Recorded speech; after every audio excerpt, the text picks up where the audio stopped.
Welcome to one of Australia's most dangerous ghettos. It's home of the infamous Bra Boys gang, and if you start life in one of these ghettos, it is almost impossible to get out. I'm in Sydney, Australia, in Maroubra. That's why they call themselves the Bra Boys. But before we get started, if you want to keep up to date with Australia's first geopolitically focused YouTube channel, make sure you click the subscribe button and click the bell icon so you don't miss out on anything. Russell Crowe even made a little documentary about the Bra Boys. I'll leave it in the description or something like that. Apparently there's a huge ice epidemic around here. It's very dangerous to be here. Lots of stabbings, lots of murders, lots of drug use. If I get beaten up or stabbed while walking around here, as long as I get to keep the SD card, I'll be happy. I haven't been here very long and I've already been queried by at least 5 different people. What are you doing here? What are you filming? So I guess living around here you get a bit paranoid, right, when someone turns up with a camera. Sorry if the audio is really bad, it's quite windy here. This is one of the worst places in Australia to grow up. In fact, some kids just came over to me and they said, what are you doing here? Are you a cop? I said, no, I'm Dave. What's your name? And he said, I'm Nanya. I was like, what? Nanya? That's an interesting name. He goes, Nanya business. I'm not here at a ghetto to make fun of the people. The reason why I'm here is because this is in fact my ghetto. This is where I grew up. And I spent a lot of time in this apartment right here. Oi, here he is. I've spoken to a few people since I've been here. I met a few people, which is pretty cool.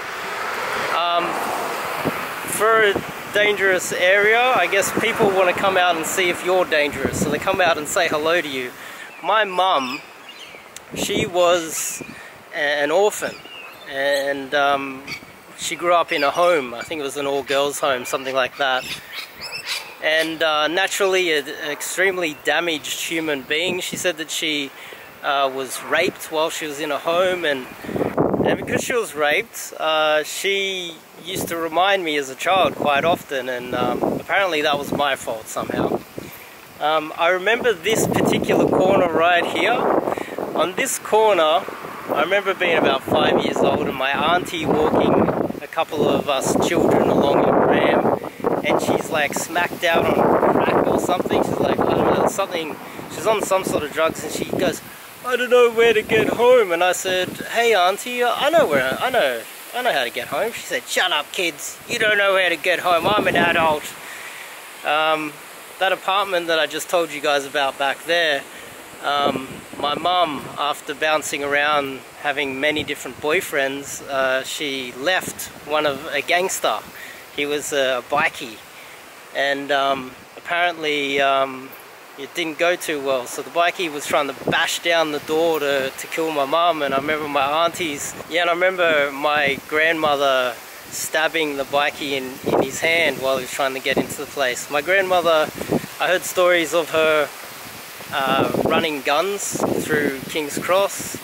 My uncle had he had a pretend front as a mechanic, and it was just a front for his meth lab, and his meth lab blew up one day and took down a whole apartment block. My mum eventually got married and took me in, and my stepfather was really abusive and violent. He was a violent, aggressive alcoholic, and the violence that I had to undergo, my mum told me that the violence that I had to endure was because he was paying the bills, right? So I needed to pay the toll, and the toll was the abuse from the violent alcoholic. And he used to try and torture me. Once he would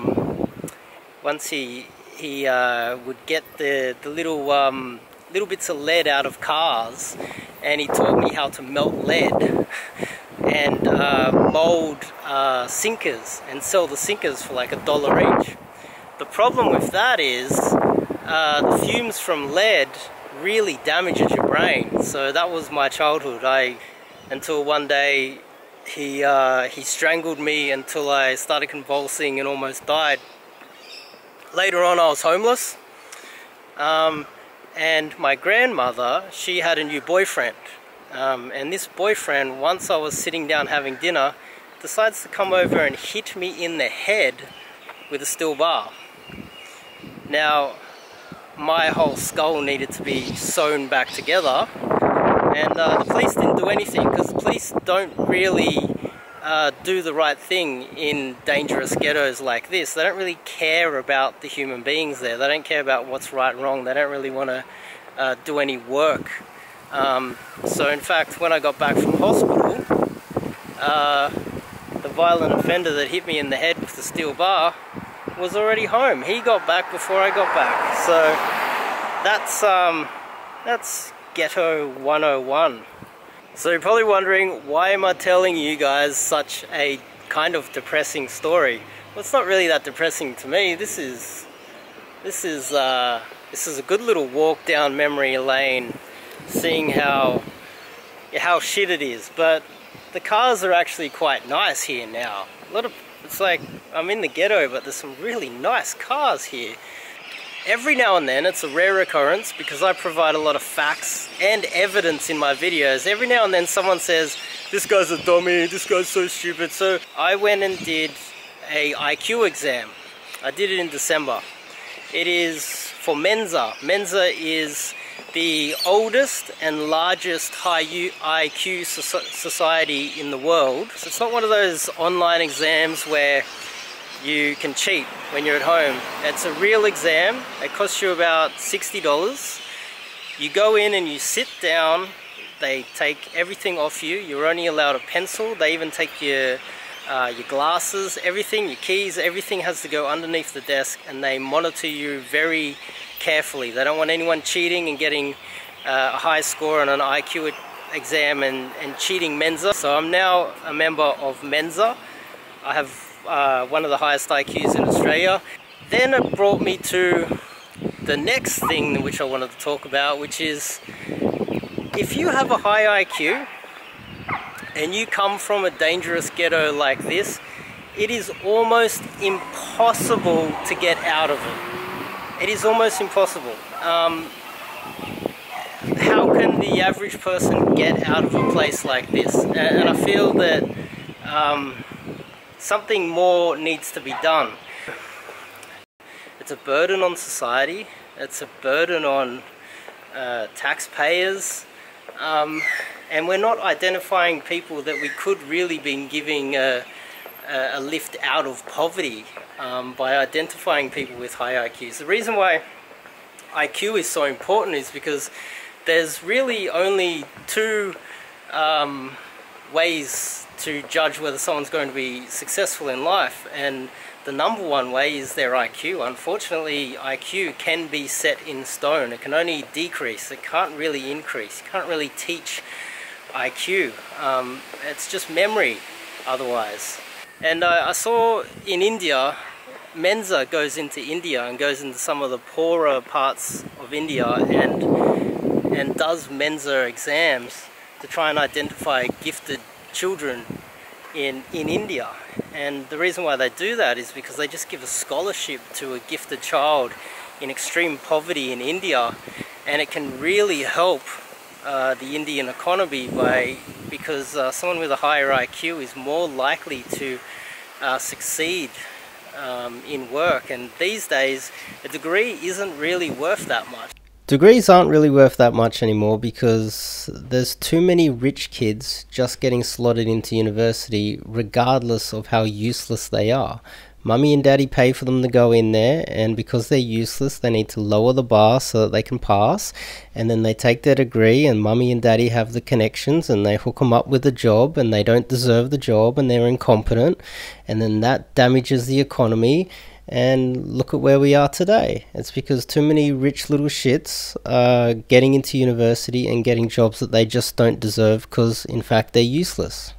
We need to be focusing on finding and identifying gifted children, especially in the ghettos, and giving them scholarships so that they can go to university, and this would help Australia's economy. You see, if we can produce people out of our ghettos, we'll be bringing them out of the ghetto firstly, which is good for the economy. We won't need as many immigrants in to replace them that are already trained, and they won't be changing our culture here anymore. We'll be producing our own academics, and then they will be taking the higher paid jobs within Australia instead of letting immigrants come in here, take the higher paying jobs, take it from the local people, and these poor people just remaining where they are. In a ghetto like this, there'll be an old granny that would get cash payment to mind all the children. Sometimes there'll be just one household full of all the kids.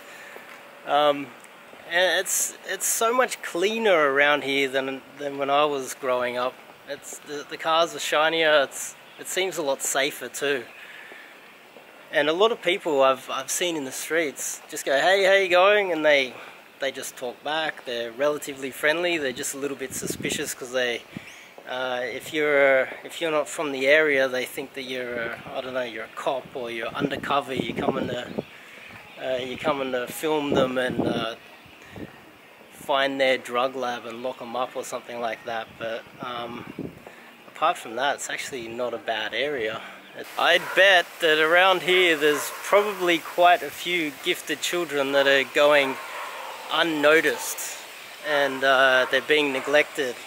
And if somehow in the public school system we could put an IQ test in and try to identify gifted children early and give them some sort of a scholarship or some sort of a benefit to further their studies so they can get out of places like this. See, this is a predominantly white area too, so for those people who say that white privilege is a thing, well, not if you came from where I came from.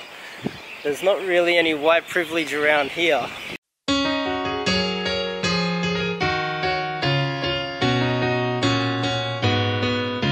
I left my heart to the sappers round K-Sand, and I sold my soul with the cigarettes to the black market man.